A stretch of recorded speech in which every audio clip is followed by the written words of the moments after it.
Entrei. Bom dia. Esperando a Roberta entrar.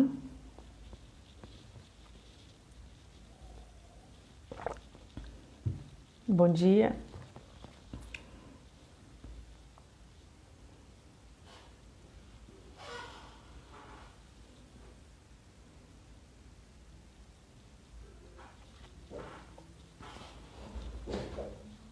Bom dia, Daniel.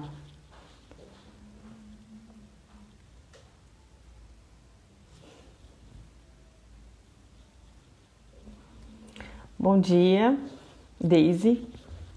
Bom dia, Gustavo. Tá esperando a Roberta entrar aqui.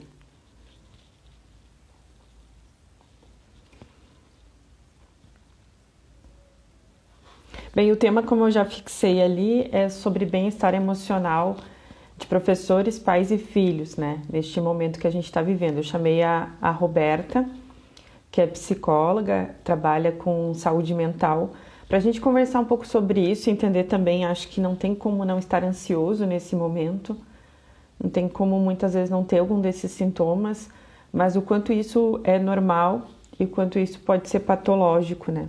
Então, acho que essa é uma das principais questões que a gente tem neste momento agora. Estou esperando ela entrar, para a gente poder conversar.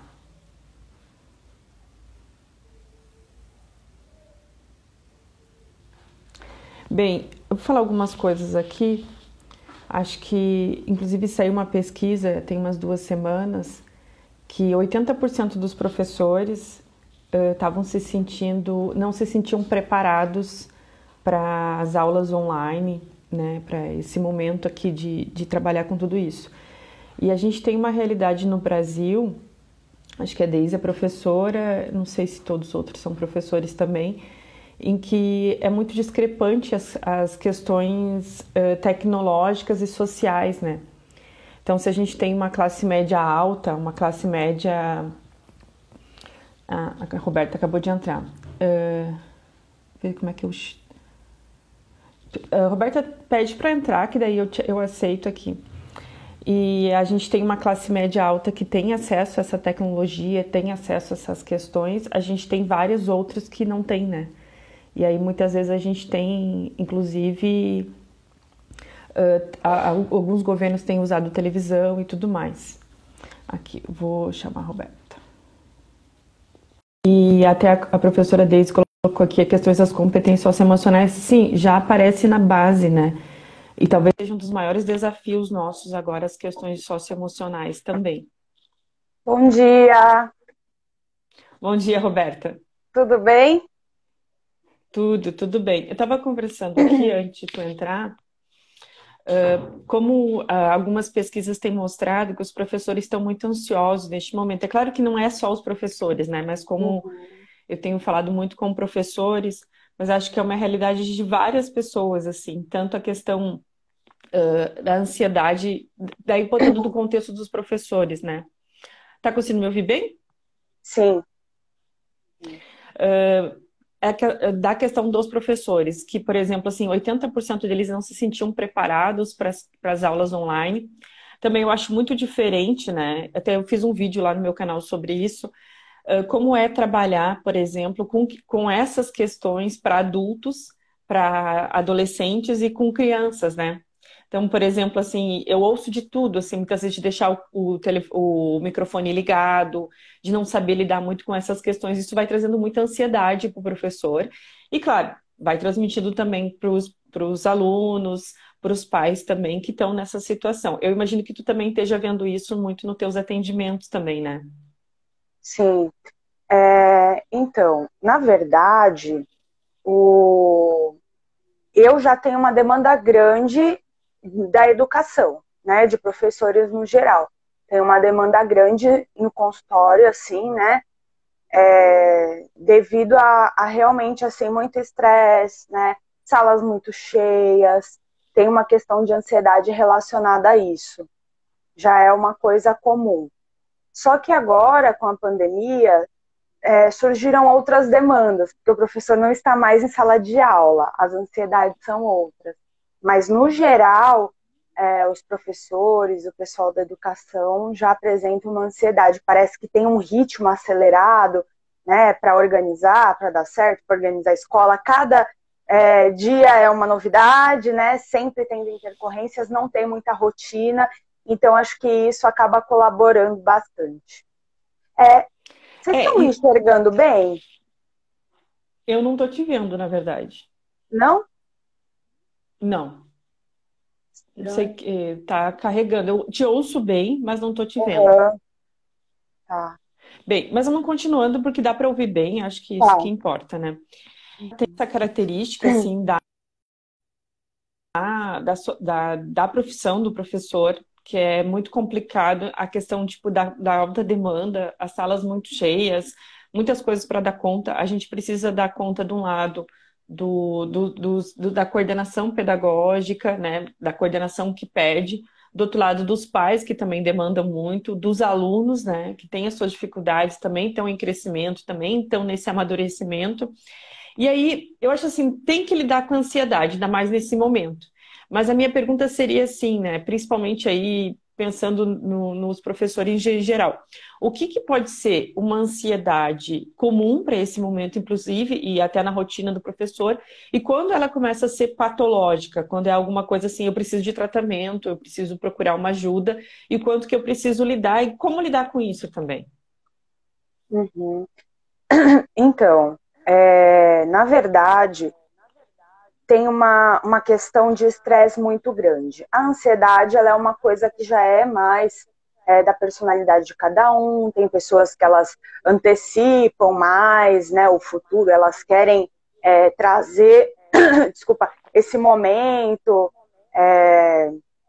do futuro, ficar pensando, ficar planejando. Geralmente pessoas que gostam de ter as coisas sob controle, né? Então, tem esse ponto. Mas tem uma coisa assim muito importante da gente diferenciar, que é o estresse, né? O estresse, ele é diferente da ansiedade no sentido de ter a ver com as coisas mais externas, né? É um fator estressor, é uma coisa que acontece que acaba deixando aquela pessoa estressada. Estão falando que não estão me vendo. Quer que eu tente sair e entrar de novo para ver se Pode ser, funciona? Pode ser? Pode ser. A gente está conversando aqui, a Roberta saiu, vai tentar entrar, porque assim, uma das coisas que a gente tem visto é a ansiedade de todos os que estão nessa questão. E aí, assim, a gente tem os pais com os filhos dentro de casa e estão tendo que lidar com essas questões do home office e tudo mais. Por outro lado, a gente tem os professores com alta demanda e professores, acho que importante dizer, né, que não foram preparados para a aula EAD. Eu trabalhei muitos anos com EAD e é totalmente diferente. Então, eu vou chamar a Roberta de novo. Só para completar, eu trabalhei muitos anos com EAD. E quando o EAD ele é feito, ele é realmente pensado em cada ponto. Agora sim, estamos te vendo. Estão me vendo? Eu não tô me vendo. Tu não tá te vendo? Não tá tela preta aqui. Mas tá bom. Mas eu tô te vendo. Mas assim, tá quando o EAD é feito, né? E geralmente, né? Ele é pensado, né? Então, em cada ponto. Inclusive, assim, eu já trabalhei, então acontece o seguinte, né? Por exemplo, eu tenho um texto, esse texto vai valer tantas horas. É assim que funciona. Eu tenho um vídeo que os alunos vão ver, isso aqui vai valer tantas horas para a disciplina. Então, é assim que funciona quando uma aula ela é pensada para o EAD. O que acontece hoje é que a gente não tem isso. Então, não existe fórmula mágica que às vezes se espera que, olha só, de um dia para a noite agora tudo vai virar EAD. Porque às vezes o professor tinha um planejamento, por exemplo, assim, essa parte aqui eu vou fazer um debate em sala de aula. Essa parte aqui os alunos vão conversar. Essa parte aqui eu vou fazer em dupla. Essa parte aqui eu vou ter um debate depois. Então era assim que acontecia. E agora não, a gente tem a aula EAD, a gente tem a aula normal e tem que transformar tudo em EAD. Então é uma escolha, às vezes, que às vezes se torna muito difícil para o professor de pensar o que é realmente importante, que realmente eu tenho que deixar para os meus alunos. Porque daí é uma questão de reflexão, inclusive, de se pensar o que que eu vou deixar para eles, o que que é importante nesse contexto, o que que deve ser. E aí tu estava falando, Roberta, da questão do que é o estresse, o que é a ansiedade, só para te concluir teu Exatamente. raciocínio. Retomando, né, esse assunto, a ansiedade tem muito a ver com a pessoa que já tem uma questão interna de ansiedade. E a Priscila está falando que não está me vendo ainda. Tá aparecendo uma porta, na verdade, atrás. Ixi, então tá na câmera. E agora? Agora sim. Agora tá dando certo. Obrigada. Obrigada, valeu, Pri. Obrigada, Priscila. Então, qualquer coisa vocês me avisem que a gente arruma aqui. E já o estresse, ele tem a ver geralmente com o fator externo, né? Uma coisa que traz um desgaste, uma sensação física. O estresse, ele geralmente dá uma sensação de que a pessoa tem que fugir ou se esconder. Realmente acaba liberando hormônios, né? É uma questão que se torna fisiológica. E então,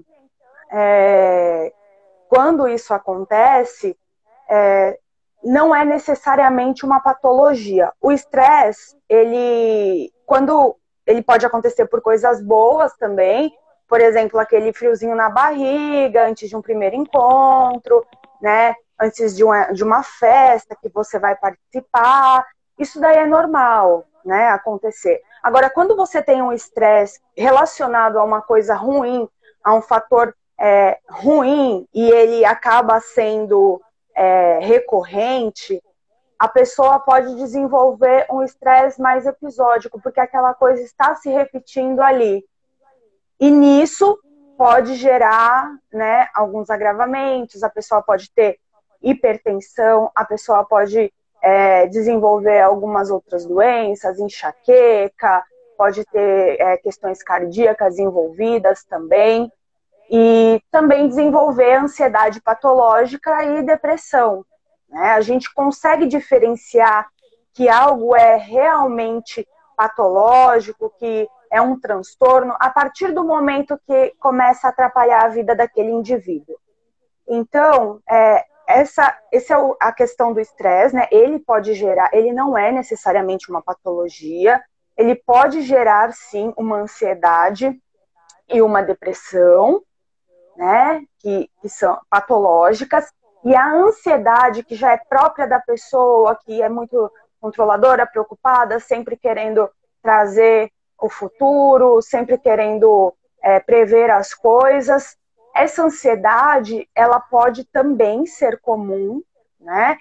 E pode se tornar patológica a partir do momento que a pessoa, por exemplo, perdeu uma oportunidade de emprego, porque não conseguiu ir na entrevista de tanta insegurança. Perdeu nota porque não conseguiu apresentar um trabalho. Enfim, perdeu noites de sono, não dormiu e ficou cansada, né? Adquirir enxaquecas. É um transtorno, né? No sentido assim mais literal da palavra, começa a atrapalhar, te gerou ali uma diferença na sua rotina, no seu dia a dia, e atrapalhou a sua vida. Aí você realmente precisa de uma ajuda profissional. Sim. Porque eu acho uma das questões fundamentais é assim, não tem como não estar ansioso nesse momento, né? Assim, tem um monte de coisa acontecendo, enfim, assim, não só na vida do professor, mas assim, pensando principalmente para professores, pais e também filhos, mas o quanto isso começa a ser doentio também, né? O quanto que isso precisa de tratamento, precisa ou de procurar uma terapia, um psiquiatra, assim, para lidar com isso, né? E aí uma coisa que tu falou, inclusive, é quando isso começa a atrapalhar de uma forma muito grande a minha vida. Porque, por exemplo, qualquer coisa nova, eu acho que a gente se sente, né, ansiosa. Então, por exemplo, assim, sei lá, uma entrevista, fazer uma viagem, vou fazer... né? Sim. Mas eu me lembro de um amigo, por exemplo, uma vez, que ele morava no Rio Grande do Sul, ele veio para São Paulo, e só quando ele chegou, eu achei que ele ia ter um infarte, porque dele viajar. Então, acho que quando começa a ser assim, né? Ele parecia... Sim. Eu quase corri com ele para o hospital, assim, porque os sintomas pareciam ser de infarte mesmo, assim. Sim, e é muito comum isso, Débora. As pessoas, elas acham que elas vão morrer. Quem nunca sentiu ansiedade é muito parecido com um infarto, enfim, alguma questão cardíaca mesmo. As pessoas, elas acham que elas vão morrer, por isso elas correm para o hospital. A partir do momento que elas estão em um tratamento, que elas tomam ciência daquilo que elas estão passando, né, de que aquilo, ela não vai morrer de ansiedade. Né? A pessoa fica mais tranquila a partir do momento que ela consegue identificar, não, eu estou tendo uma crise de ansiedade, calma, né?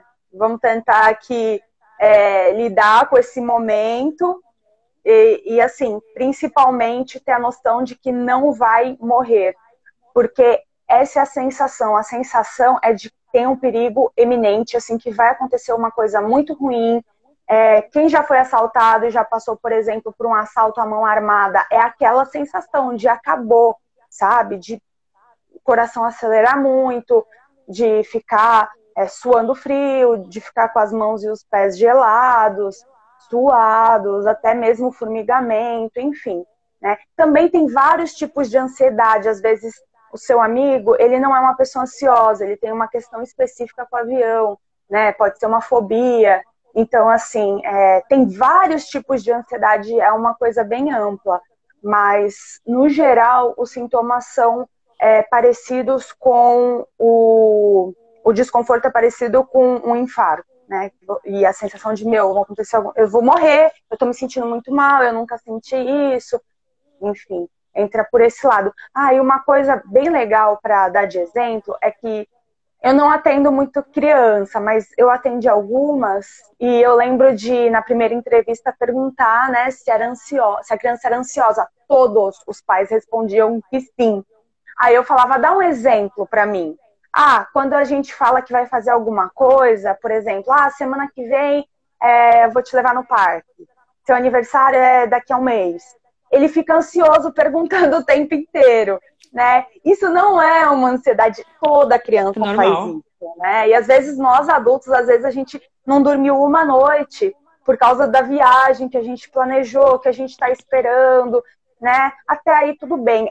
A ansiedade, toda essa questão de atrapalhar e tal, geralmente tem que acontecer por 6 meses para considerar que realmente a pessoa está com um transtorno de ansiedade.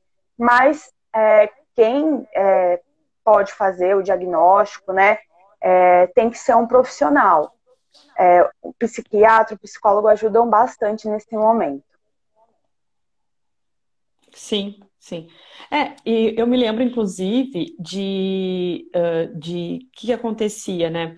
De alguns alunos que eu tinha, que eles pareciam que iam ter um ataque cardíaco, assim, que iam ter um infarto quando eles ficavam... Qualquer coisa, na verdade, que acontecia diferente, assim, relacionado a isso, eles achavam que eles iam ter um infarto, assim. E aí, às vezes, eles chegavam em mim nessa sensação. E em relação ao que tu falou, até uma dica para quem está nos assistindo e tem filhos, quando os filhos ficam muito ansiosos, né, com uma viagem, alguma coisa assim, uma ideia é trabalhar, eu sou professora de história, né, é começar a trabalhar com linha do tempo com eles. Então, por exemplo, botar um calendário, colocar alguma coisa assim que vai ajudando, sabe? Faltam 5 dias para o Natal, faltam 10 dias para o Natal, faltam 20 dias para o Natal. Aí tu vai colocando, passou um dia, passou outro dia. E aí isso vai gerando também, eles vai conseguindo lidar com o tempo. Porque quando a criança é bem pequena, ela não tem noção disso. Quem não era pequeno e não lembra que falava assim, por exemplo, amanhã eu fiz tal coisa, amanhã eu comi na escola. Amanhã tal coisa aconteceu. Ou seja, isso é muito comum, assim, porque ainda não tem esses fatores, pode parecer muito, muito claro para nós. Mas o fator de tempo para a criança é uma coisa que ela é muito abstrata, ela vai se desenvolvendo muito aos poucos. Tem até coisas engraçadas, só fazendo um parênteses aqui, que eu contava às vezes para os meus alunos, que tinha uma pesquisa sobre isso. E as crianças pequenas, às vezes elas achavam, inclusive, que o pai dela, o avô, tinha estado aqui com Pedro Álvares Cabral, por exemplo, entendeu? Porque eles não tinham essa noção de tempo, de diferença, sabe? Mas faz muito tempo, mas meu avô faz muito tempo que ele nasceu, então ele estava aqui quando Pedro Álvares Cabral chegou. Então, assim, às vezes essa noção de tempo... Mas eu vou te dizer, para nós também é assim. Se eu te perguntar, Roberto, ou para qualquer um, assim, o que é 6.000 anos?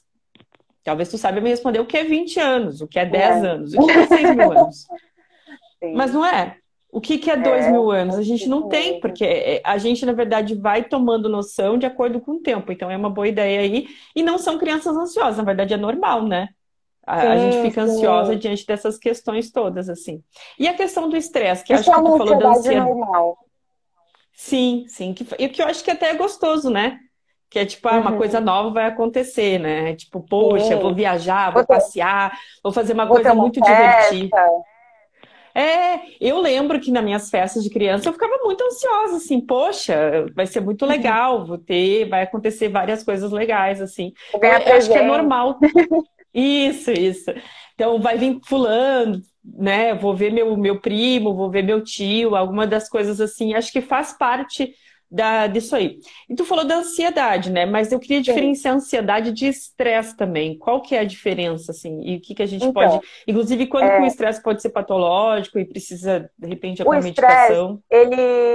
ele não é considerado uma patologia, não é considerado um transtorno. Tem três tipos de estresse. O estresse, né? O estresse episódico, que é quando se repete várias vezes a situação.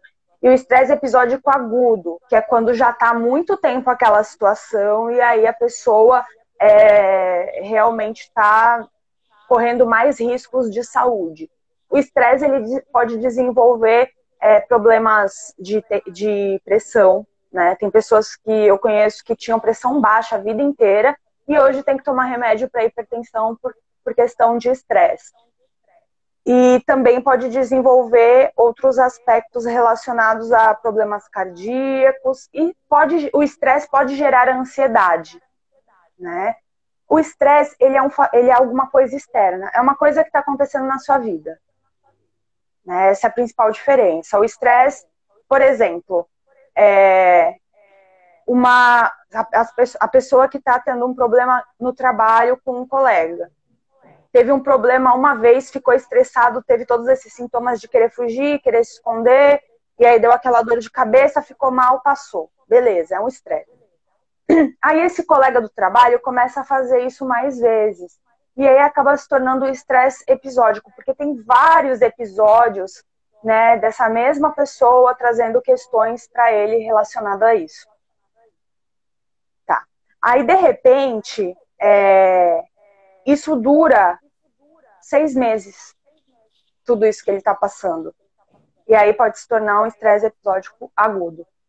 De repente, ele se sente tão mal, tão ameaçado, que ele sente que esse amigo está perseguindo tanto ele, que ele pode perder o emprego, e aí ele vai passar fome, e aí a família dele vai correr risco, ou então que esse colega está perseguindo e pode ser uma pessoa perigosa e pode ameaçá-lo de alguma forma, né? E aí sim pode se tornar um estresse pós-traumático.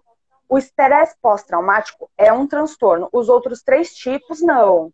Né? O estresse pós-traumático ele é muito grave, a recuperação é muito demorada e tem a ver com as pessoas sentirem risco de vida, principalmente. Então, quando a pessoa pensa que ou alguém está sendo ameaçado de morte, ou ela.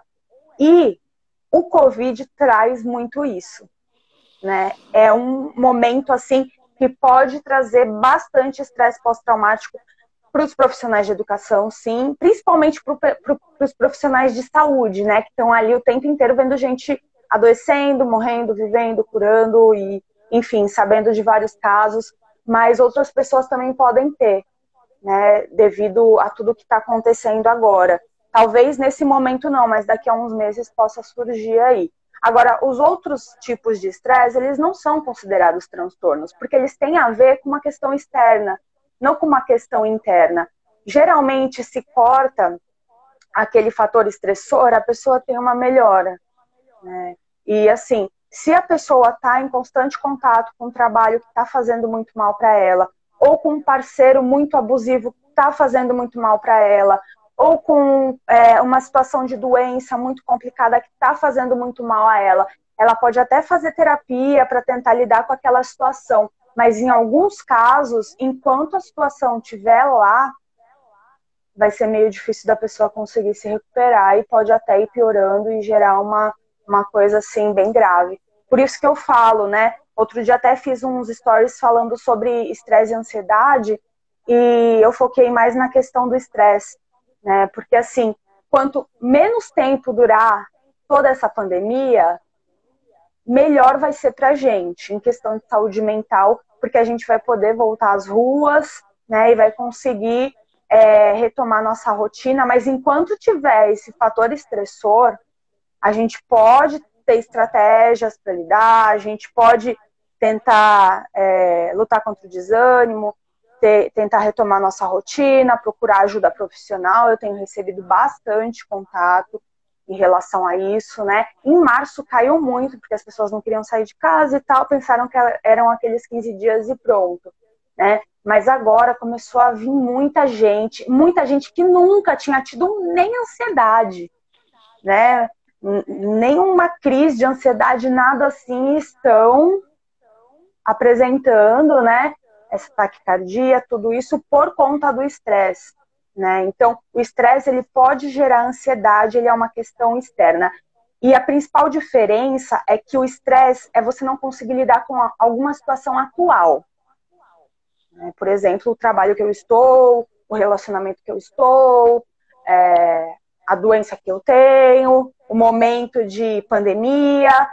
Isso é o estresse. A ansiedade é quando a pessoa não consegue lidar com o futuro, a pessoa fica antecipando muito, fica trazendo, sabe? Ai, como que vai ser daqui a 5 anos e não sei o quê. E a pessoa começa a não dormir, começa a ficar com aquela ansiedade, acaba sendo assim, corroída, assim, ficando exausta, sabe? Porque fica pensando o tempo inteiro, tem, às vezes, pensamentos indesejados, sempre pessimista com a sensação de que alguma coisa ruim vai acontecer, de que tem um perigo iminente ali. Então, essa é a ansiedade, e ela é interna, né? Às vezes não tem uma questão externa que provoque isso, e na maioria das vezes já é da pessoa, ela formou esse tipo de personalidade mais ansiosa, né, que quer controlar, enfim, nesse sentido. Deu para entender? Acho que sim. Eu acho que para mim Sim. ficou claro, pelo menos. Depois a Se gente alguém vê as tiver alguma perguntas que vão. pergunta, você me fala, porque para mim sumiu também. Tá tudo travado aqui. Sim, Tá deve bom? ter travado. Mas acho que a grande questão, eu acho que a gente pensar. Eu queria até te perguntar, assim, de formas bem práticas, assim, pensando em professores, pais e alunos, que formas a gente teria de, pelo menos, amenizar todas essas questões? Eu já vi gente falando, por exemplo, de meditar, de tentar, sabe, porque, por exemplo, assim, eu trabalho também, eu tenho um canal no YouTube, para ajudar alguns estudantes, né? E tem uma questão de falta de foco muito grande. E quando a gente não tem foco, a gente não consegue produzir nada, na verdade, não consegue fazer andar as coisas, né? E é isso eu tô pensando nas pessoas, assim, que não estão doentes, né? Que não Sim. estão com isso patológico, pensando nas pessoas Uhum. que Que estão estão com sã, estresse devido à pandemia, situação de isso, isolamento.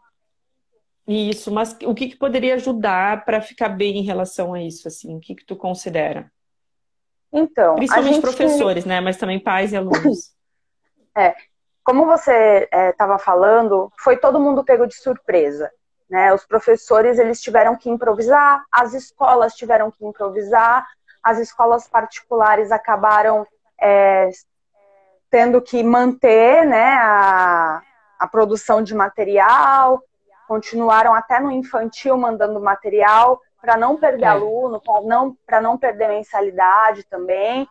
E as escolas públicas se esforçaram para acompanhar, para não ter aquela discrepância tão grande, para mais uma vez ter uma perda maior de quem tem uma vulnerabilidade social, né? Então, a gente vê que isso acontece e aconteceu. Eu vejo pais que eles cobram tanto, tanto, tanto, tanto dos filhos, das escolas, porque está passando pouca lição. A criança tem 7 anos, 8 anos, e o pai quer atividade 8 horas por dia, né? E não é por aí. Eu acho que um primeiro ponto é se cobrar menos, e cobrar menos dos outros também, né? Não é, assim, a questão de ter o excesso de lição para os filhos, o excesso de atividades, Fora que, né, vai pra natação, vai pro karatê, vai não sei o quê. Esse excesso, ele traz ansiedade. O que eu tenho de criança e adolescente ansioso não é brincadeira, antes da pandemia. Eu fico assustada, porque eu já vi criança de 8, 12 anos falando assim, nossa, eu queria morrer porque eu sou um inútil, porque eu tirei 8 nessa prova. Ai, meu Falando Deus. em morte. Já vi também um menino falando que ele precisava se matar porque ele não aguentava mais, né, um trabalho que ele tinha que fazer, porque a escola dele passava um TCC. E assim, é mais de uma escola que tem esse tipo de trabalho, né? Um trabalho que tenta unir todas as matérias, mas cada professor passa o trabalho da sua matéria, mais esse que une todas. Então não é uma coisa tão multidisciplinar assim, né? Cada um faz a sua e depois tenta juntar tudo num projeto, e aí é mais um trabalho muito grande, e o menino ia ter que apresentar, enfim. E aí ele começou a ter muita crise de ansiedade, né? E pensamento de que ele tinha que morrer, e vários colegas dele também. E ele foi para mim para ser atendido em consultório, e depois que terminou esse trabalho, ele não teve mais nada. Eu dei alta para ele, não tinha o que trabalhar. Isso é estresse, entendeu? A escola gerou um estresse grande para o menino. Então, eu acho que tem que tomar um pouco de cuidado com a saúde emocional também, das crianças e dos adolescentes, que já não havia esse cuidado e agora, né, tá pior. Todos estão reclamando que o excesso de lição tá grande. Tem muito mais lição do que na época da escola. Principalmente os estudantes do ensino médio. Principalmente. Porque eu chorei, porque eu achei que eu não ia conseguir, porque eu não ia dar conta, né? Então eles estão com essa cobrança, com essa exigência, e por esse lado tem esse ponto de excesso, né? E os pais ali em cima também querendo mais da escola e querendo mais dos filhos e gerando uma ansiedade. Então o que adianta fazer um monte de lição e não conseguir lidar com as próprias emoções? A pessoa não vai conseguir crescer, não vai conseguir amadurecer, né? A pessoa vai ficar doente, porque adoece sim a nossa mente, o nosso estado emocional, é a gestão da nossa vida em relação a todas as áreas, inclusive relacionada a doenças físicas, né? E em contraponto disso,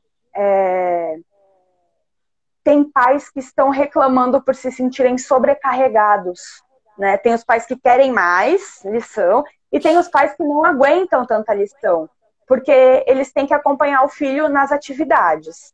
Eles têm que ter um aparelho eletrônico para cada filho. Às vezes tem 3 filhos e não tem computador e cada um tem seu celular. Mas, por exemplo, o mais novinho tem um celular que não consegue nem baixar vídeo, sabe? Só deu assim um celular antigo para criança, para o pré-adolescente, para, né, falar que ele tem, ou para dar um alô, às vezes o WhatsApp.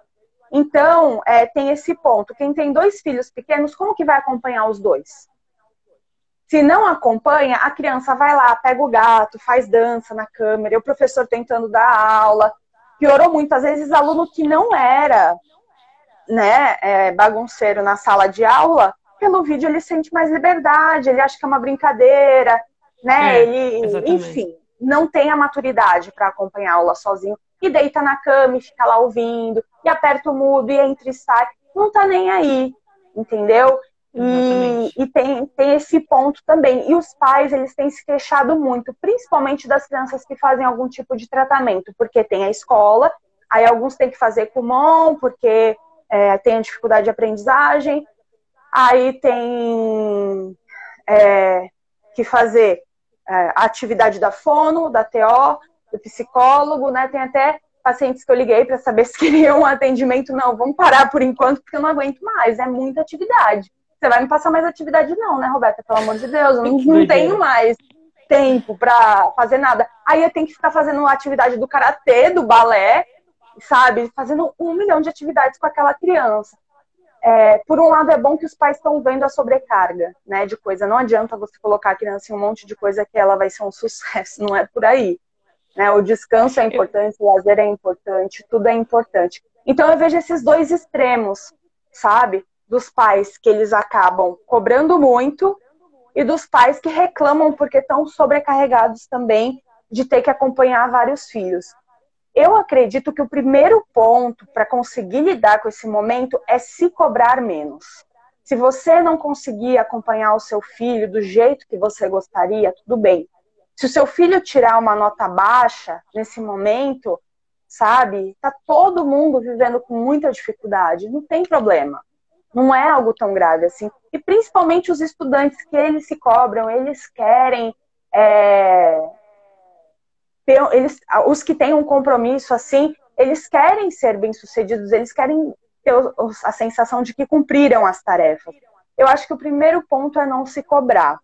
A gente também precisa tentar manter uma rotina de dormir, descansar, se alimentar, acordar no horário, né? Eu sempre falo, não acorda meio-dia e já vai direto almoçar. Acorda cedo, toma o seu café da manhã, para você conseguir dormir cedo também, né? Para ter um tempo produtivo também, para você não se sentir, não ter aquela sensação de tempo perdido, de não fiz nada, de tô ocioso, tô entediado. Então, assim, a gente precisa mesmo de um equilíbrio. Atividade física dentro de casa, você consegue achar no YouTube com facilidade. Se você mora em prédio, você pode usar as escadas, né? Mas é aquela questão, atividade física, alimentação, descanso, tempo de qualidade, né, produtivo e lazer. A gente precisa desse equilíbrio na nossa vida em qualquer fase, mas nessa a gente precisa muito mais. E o que você falou também de meditação, essas coisas é muito legal. Também consegue achar meditação guiada por aplicativo, no YouTube, né, para ajudar a diminuir o estresse, a relaxar mesmo. Tem uma coisa que tu tocou, que eu acho que eu vou fazer uma outra live, daí vai ter outras questões, que são as questões socioemocionais e a quantidade de tarefas, assim. Eu acho que a gente, como escola, como educação, tem falhado bastante. Mas, assim, também não dá para colocar tudo nas costas do professor nem das escolas, porque ainda tem uma sensação de quanto mais coisa eu mandar, mais está sendo produtivo. Aquela sensação de, tipo, quanto mais tarefas eu fizer, melhor vai ser. E eu acho que a grande questão é o quanto isso está impactando o aluno. E aí, inclusive, tem a ver, inclusive, com uma outra live que eu fiz lá com um colega Jonatas, que a Base Nacional Curricular, que é para entrar em vigor nesse ano, ela diz que as questões socioemocionais é uma das competências principais. E aí é um erro que eu vejo, como nós educadores fazemos, mas não é tão fácil, porque mandorinha não faz verão. O que eu quero dizer com isso? Por exemplo, assim, é de imaginar que se eu encher de conteúdo, esse aluno vai estar preparado para o futuro. E, na verdade, não, porque ninguém sabe o que vai acontecer. Gente, tem até eu estava ouvindo uma palestra do Karnal e eu concordo com ele, porque ele é da mesma área que eu, que é história também. Se uma pessoa dormisse 1.600 e acordasse 1.650, o mundo era o mesmo, ela ia se comunicar da mesma forma. Hoje, se uma pessoa dormiu 1980 e acordou hoje, ela não se comunica praticamente. É uma coisa de louco. Ela não se comunica, ela não sabe o que é o Instagram, ela não sabe o que é o Facebook, ela não sabe, ela tá perdida, ela tá em outra dimensão. Tem gente hoje, né, no dia a dia, que não sabe. E se tu for pensar, são poucos anos. Sim, eles estão vivos e tem... Meus avós não sabem, eles estão vivos e têm 80 anos e eles não sabem se comunicar. A vida deles é muito Exatamente, porque a gente está vivendo uma aceleração do tempo como nunca foi visto antes. E aí essa ideia que eu acho que a gente precisa mudar enquanto educação, e tem a ver com saúde mental também, que quanto mais coisa eu fizer, melhor vai ser. E não necessariamente porque a gente não lembra. Se eu te perguntar, algumas coisas que tu viu na escola não fizeram mais sentido. Então, na verdade, as coisas têm que fazer sentido.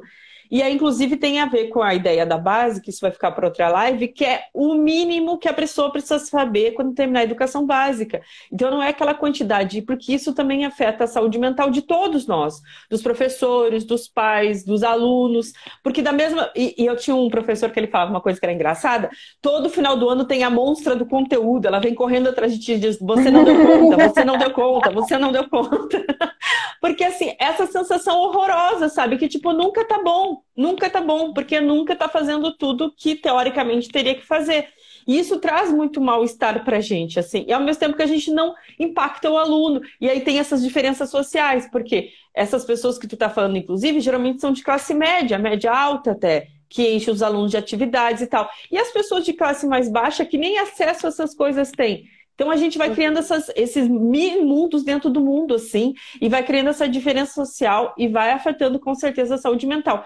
E me chama muito a atenção que a nossa base curricular, que é para ser usada, tenha como principal competência a saúde mental lá, né? Com a competência socioemocionais. Ou seja, isso gerir as próprias emoções talvez seja uma grande questão do futuro. Porque tem muita coisa que o computador vai fazer. Eu vejo, por exemplo, assim, meu marido é engenheiro, eu sei que o teu também é. Coisas que eles faziam lá, demoravam um tempão. Pô, hoje o programa faz rapidão, né? Coisas que tu tinha que desenhar, já é outra coisa. Então, o que o nosso trabalho como ser humano faz diferença? São coisas que uma máquina não pode fazer. Porque se a gente faz a mesma coisa que a máquina, a gente vai ser substituído pela máquina. A nossa grande diferença é que a gente faz coisas que a máquina não faz, que é lidar com as emoções, que é ensinar tudo isso que uma máquina não consegue fazer. Porque se a gente for igual à máquina, qual que é a função, né? Exatamente. E eu acho que eu concordo muito com você em relação a isso, né? Eu não sou da área de educação, a minha área é saúde, minha especialização é em saúde, meu trabalho é em saúde mental. Então, assim, são muitos anos relacionados à saúde, mas eu atendo muita demanda de educação, tanto de alunos quanto de professores, né? E assim, a questão do modo como é a educação hoje no nosso país traz ansiedade para todo mundo. Para as crianças, para os pais e para os professores. Porque eu até acabei não tocando tanto no ponto, mas os professores, eles também precisam tomar cuidado com a exigência, que é isso que você falou. Eu nunca lembro de ter terminado uma apostila na escola, né? Sempre faltava. E, só que assim, naquela época, há 20 anos atrás, 25, os pais eles não ficavam tanto no pé quanto hoje, eu acho. Né, de ficar, professor, faltou aqui, né? Querendo ensinar para o outro o trabalho dele. Hoje todo mundo, acho que em todas as áreas é muito cheio de opinião e quer falar, pô, como ele deve trabalhar, como ele deve viver, como ele deve fazer tudo. E aí acaba que a gente cai nisso, né? Dos professores terem uma cobrança muito grande da escola, dos pais e de todo mundo para agir daquela maneira. E se um professor ele decide ter uma conduta diferente, ele é criticado pelos colegas. Né, ou é criticado pelo sistema, enfim. A gente precisa realmente repensar, claro que como você falou, mandorinha não faz verão, mas eu acho que a necessidade vai trazer sim esse pensamento de tomar um pouco mais de cuidado em relação a esses conteúdos assim, de exagerados, né, que trazem um cansaço, um desgaste. E é o que você falou, tem coisas que eu estudei uma vez, duas, e eu lembro até hoje.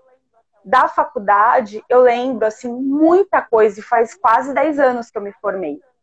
Tem coisas que eu lembro de mais de 10 anos atrás, que eu tive em uma aula e eu lembro. Agora, da escola, do terceiro ano do ensino médio, que foi um ano antes, não lembro nada. Eu só lembro das aulas de português, que era o que eu gostava mais, assim, mas as outras matérias, questão de exatas, eu não lembro, não me marcou, entendeu? Às vezes tem coisas que a gente vê menos, mas vê mais aprofundado, enfim, marca a gente de certa forma. E me chama a atenção porque em outros países, né, que são de primeiro mundo, é diminuída o currículo assim, deles é menor. Eu até acompanhei uns vlogs de adolescentes, né, que foram estudar nos Estados Unidos e tal, que os pais, a família se mudou, tinham adolescentes de escola particular e de escola pública de lá. Aqui eles tinham estudado em escola particular. E quando eles chegaram lá, eles falaram que era muito fácil a matéria. Que coisa que os alunos lá estavam vendo no segundo ano do ensino médio, né, do high school, eles tinham visto na 7ª série. Eles diziam que nem estudavam, a matéria mais difícil era inglês. E a história dos Estados Unidos, mas o resto, para eles, era fácil. Né? Eles não precisam, eles podem escolher as matérias, eles têm que fazer uma certa quantidade de horas durante os 10 anos de escola, de tal matéria, de história, de matemática. Eles vão escolhendo o que eles mais se identificam, eles fazem mais horas. Tem o currículo mínimo e depois eles podem fazer mais o que eles gostarem. Né? E aqui, às vezes, a gente fica vendo a mesma matéria todos os anos. né? E não é a mesma matéria, por exemplo, história, geografia, português, a mesma matéria e conteúdos diferentes. Às vezes é o mesmo conteúdo, e isso se torna cansativo e enfadonho. Até porque as pessoas, elas estão querendo mais novidades, ainda mais os jovens, né? Eles pegam um celular, tem tudo. Tem o mundo ali. O que eles quiserem, tem. O que eles procurarem abre uma janela assim infinita. Não tem infinitude, nunca acaba. E aí eles vão para a escola ver de novo o mesmo conteúdo que eles já não gostam, que eles já viram 3 anos antes, entendeu? Então, é realmente assim complicado, porque os países que têm, assim, de primeiro mundo, têm menos currículo do que o nosso. Então, por que o nosso não muda também, entendeu? O nosso país é um dos mais ansiosos do mundo. País com praia, tropical, né? Tem a questão econômica, mas tem outras também. Não, com certeza essa parte da quantidade de currículo, mas acho que a grande questão para os professores que estão aqui é que eu acho que a gente precisa mudar a nossa mente e entender o quanto que a gente precisa ser professor mentor. Porque eu até fiz um vídeo sobre isso, tá no meu feed, porque acho que a grande questão é a gente incentivar a autonomia do aluno. Eu acho que um tempo atrás, inclusive há 50 anos, eu lembro de um professores meus falando na faculdade, quando tu terminava a graduação, tu não precisava fazer mais nada, né? Então, por exemplo, assim, poxa, me formei, né? E acho que eu vou chegar no meu raciocínio no que tu tá falando, assim, para a gente poder pensar junto, olha só. Quando tu terminava a tua graduação um tempo atrás, me formei. Tu não precisava mais nada. Acabou, tinha emprego. Só não tinha emprego se tu não quisesse. Os meus professores de faculdade, eles estavam no mestrado e já davam aula na faculdade. Tá? Uma coisa impensável hoje em dia, né? A não ser que seja como substituto, jamais. Então, o que acontecia? Terminava, já era certo teu emprego, já tinha emprego. Bem, hoje o que a gente tem? Primeiro, a gente tem um inchaço disso. A quantidade de doutor que eu conheço não está no gibi. Tá? Tem muito doutor. Muito. Quase todo mundo que eu conheço é doutor. E aí o que acontece muitas vezes? A gente tem isso, não tem emprego para todo mundo, isso vai gerando uma certa ansiedade em relação a tudo isso. Então a gente tem um mundo, primeiro, que a gente não conhece direito, traz bastante ansiedade para todo mundo e tem essas dimensões. E aí eu acho que a grande questão, não adianta o acúmulo de conhecimento. Se eu não pensar que o papel desse professor é pensar o como eu vou usar e como eu vou tocar. É claro que tem uma coisa, eu acho que não pode cair numa coisa reducionista de que não importa o conteúdo, não é por aí também. É claro que ele importa, mas ele precisa fazer sentido. Porque, na verdade, como que a gente aprende? Eu estou com conhecimento aqui, isso é Vygotsky e Piaget também, né? Eu estou com conhecimento aqui, ele vai entrando na minha mente, vai fazendo relações. Quanto mais eu conheço, mais relações eu faço, mais conexões elas vão fazendo sentido e mais eu consigo pensar sobre as coisas. Ou seja, eu preciso desse conteúdo. Mas ele precisa entrar, por isso que, inclusive, a questão da avaliação. Eu sei que eu estou entrando em questões pedagógicas aqui, mas é difícil não entrar. Porque, por exemplo, assim, eu preciso de uma avaliação diagnóstica para entender o que os alunos já sabem sobre aquele conteúdo, que eu dou aula para mim. E aí eu penso como eu ir para frente. Então, não é o acúmulo de conteúdo, não é o acúmulo de coisas para fazer, mas é como eu vou usar isso diante do que os alunos já sabem. Deixa eu só ver aqui, teve 2 perguntas que acho. Pode falar. O Thiago fez uma pergunta. Estava certo quando disse que a escola tem dificuldade para atingir seus objetivos atuais, mesmo mais fundamentais, como o domínio da leitura e do raciocínio. Antes de carregar, tá um pouquinho difícil de ler aqui. Antes de carregar insidiosamente o navio, seria prudente indagar-se a ele já não estar acima da sua capacidade de flutuação. Exatamente, Thiago. Eu sei que o Thiago vai ser, ele tá na faculdade que forma professores, e é exatamente isso, Thiago, que acho que é a grande questão. Eu vejo às vezes assim, o professor, eu já lidei com estágio, isso é bem comum, tá? Ele vem ansioso, assim, porque ele quer despejar conteúdo para os alunos. E não é uma maldade. É porque eu imagino que isso vai ser o bem para eles. E aí eu me lembro uma vez, isso faz tempo, tá? Eu estava direcionando uma estagiária que ela dá aula sobre o Egito, tá? Isso faz tempo. E ela me mostrou tudo que ela dá numa aula e eu pensei assim, não, meu Deus, como que ela vai fazer isso? Era muito conteúdo. E aí eu falei assim para ela, olha, pensa, é uma aula de 50 minutos, tá? Eu preciso que ela tenha início, meio e fim. Eu preciso que ela tenha uma relação, eu preciso que ela tenha uma conexão e que no final tu faça uma sistematização. Que o aluno pense, dessa aula eu tirei tal coisa. Exatamente. Dessa aula eu aprendi tal coisa. Porque às vezes ele sai de uma aula e ele pensa, o que que eu aprendi? Sai de uma aula, o que que eu fiz diferente? Que conceito de novo eu tenho diferente? Sim. Então, tem a ver, inclusive, com isso que o Thiago falou. Eu não posso encher mais o navio se as coisas não estão se acomodando. É claro, e aí eu acho que a gente pode cair num erro, né? Que é, o conteúdo não é importante. Eu até tenho um amigo que ele ficou me chamando a atenção nos vídeos que eu fiz, que eu falei muito conteudismo. Mas não é essa a questão, não é que eu, pelo contrário, eu sou uma pessoa que eu leio bastante, eu estudo bastante. Seria hipocrisia para mim dizer que o conteúdo não é importante, né? Inclusive, eu sou uma pessoa que estudo bastante. Mas a grande questão é, aquele conteúdo ele tem que fazer parte das minhas relações, ele tem que entrar dentro daquilo ali, dentro do meu, do que eu já sei, e somando. Então, se eu não conheço os alunos, se eu não me aproximo, por isso que, na verdade, se tu perguntar para ti, para qualquer um que está nos ouvindo, é que o principal professor que te marcou não necessariamente é o que sabia mais, mas aquele que tu conseguiu fazer relação com isso, aquilo que tu conseguiu fazer tudo isso. Sim, inclusive eu tive um professor de história que as aulas dele eram muito boas e eu conseguia fazer a prova até sem estudar. E ele não passava muito conteúdo. Na verdade, ele usava muito construtivismo, né? Ele ia trazendo a ideia, construindo, e ele começava assim, falando, né? Tal coisa, te lembro o quê? Porque tudo tem sentido, as palavras têm sentido, o nome dos eventos, das guerras foram dados por algum motivo. Então ele construía mesmo aquele pensamento durante a aula. Ele ficava assim, ele não parava um minuto, ele estava tipo, para lá e para cá, escrevia na lousa, a lousa era até bem desorganizada, né? Mas a gente conseguia ir muito bem, né? A avaliação dele, a gente acabava indo muito bem.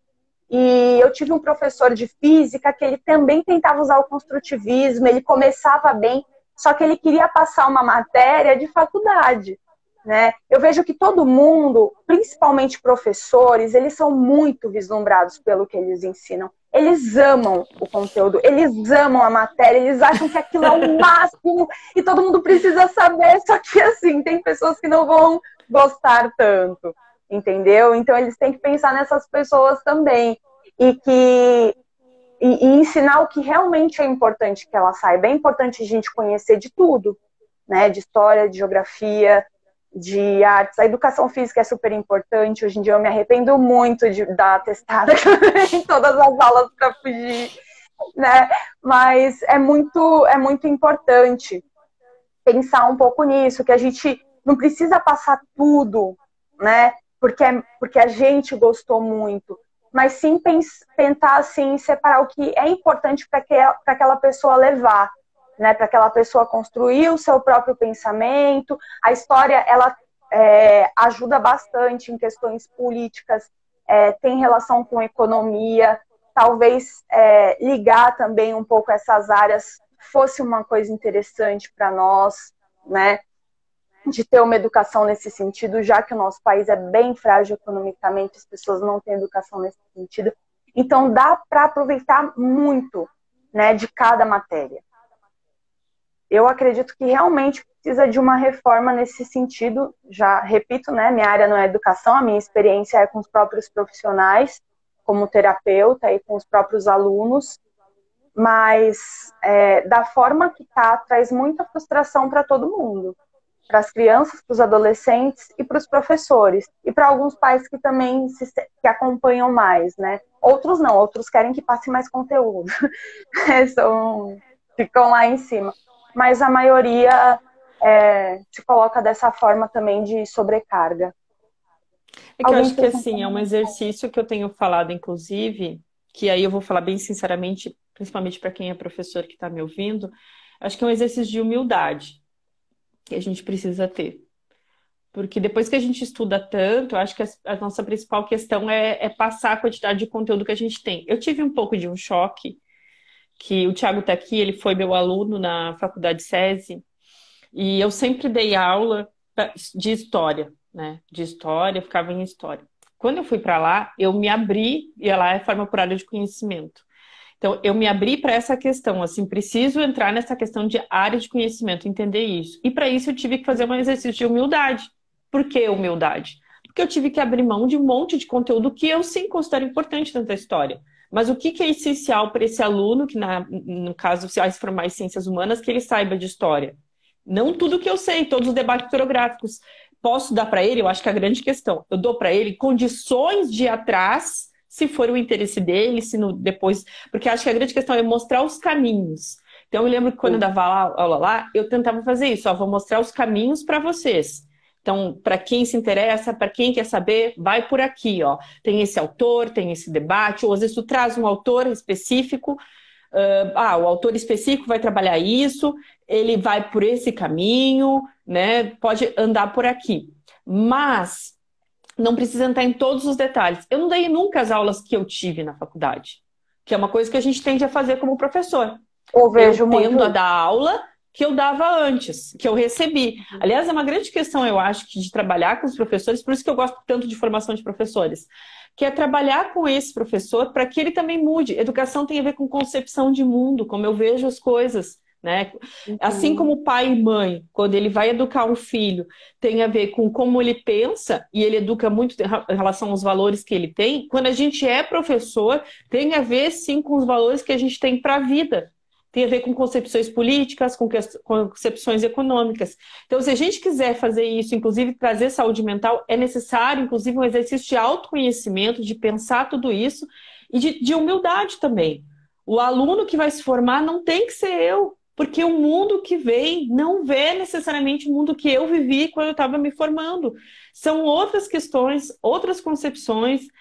E é um mundo que eu estava até vendo uma palestra do TED sobre isso, que ele, inclusive, a palestra é bem chamativa. Eu vou postar no domingo, inclusive, lá no meu feed, amanhã, né? Que é a escola mata a criatividade. É bem isso. Porque ele fala assim, ó, toda criança é criativa, né? Mas a gente vai matando a criatividade porque ela tem que se encaixotar naquilo que a gente espera. E se ela não se encaixota, vem a frustração e os problemas que chegam certamente no teu consultório também. E não necessariamente. Tem até uma questão, eu acho, que ele chama atenção nessa palestra, que ele fala o seguinte, parece que na escola todo mundo vai ser professor universitário. Inclusive tem uma coisa assim, e eu tinha isso, para ser bem sincera, um desprezo do corpo. Não um desprezo que eu sempre gostei, fiz lutas marciais e tal, mas assim, não serve muito pra muita coisa, entendeu? Ele até brinca assim, o corpo serve para levar minha cabeça para as minhas conferências. É para isso que serve o corpo, entendeu? Muito e é ótimo, e é bem isso, muitas vezes chega, é esse o raciocínio, sabe? E eu preciso pensar que essas questões, que aluno eu quero formar, é claro, eu quero que forme muitos professores, e ótimos professores. Inclusive, o Thiago tá aí, eu sei que vai ser um ótimo professor, já é. E assim, eu adoro, eu acho que é ótimo. Para mim, os professores são os melhores profissionais do mundo, mas não vai se formar só professores. Então, pensar que quem são esses que vão atuar no mundo, né? E o que eu vou deixar de valor. Às vezes, assim, ó, inclusive, quando eu orientava estágio, falava assim para os meus alunos, né? Fala assim, o que é mais importante nessa aula? O que eu tenho que garantir que todos aprenderam, pelo menos isso nessa aula? E acho que é uma pergunta que a gente precisa fazer, que é a intencionalidade, né? Não o conteúdo, parece que o conteúdo vai nos dominar, mas é a intencionalidade que eu preciso ter naquilo lá. E aí eu acho que a gente chega numa saúde mental um pouco melhor. É claro que daí tem a ver com o que eu falei antes, uma andorinha não faz verão, porque se a gente não tiver o convencimento dos pais, e a gente tem muito pai que é difícil de lidar, aliás, é um dos motivos que às vezes eu gosto mais do ensino superior, eu não lido com pais. E... é verdade. Porque tem pais que não são fáceis, assim, em relação... Eles esperam que a educação seja igual ao que eles receberam. Exatamente igual. E se não é, a escola não é boa. E aí tem muitos outros desses problemas, assim. Então, assim, de lidar com pais, com coordenação com os nossos próprios alunos. A gente precisa fazer a gerência disso. E eu acho que a grande questão que tu falou, assim, de lidar para que essa ansiedade, e acho que a gente está passando ansiedade, ela não ultrapasse as linhas que a gente precisa para ter uma saúde mental boa. Bem, eu acho que a gente vai se despedir aqui, tá? Tem 20 segundos. Eu agradeço quem ficou na live até o final aí. Eu espero que tenha sido benéfico para todo mundo. Obrigada, Roberta, também. Obrigada, eu que agradeço. Aí participar. Muito obrigada. Gostei muito. E eu vou deixar a live salva para outras Tá pessoas bom.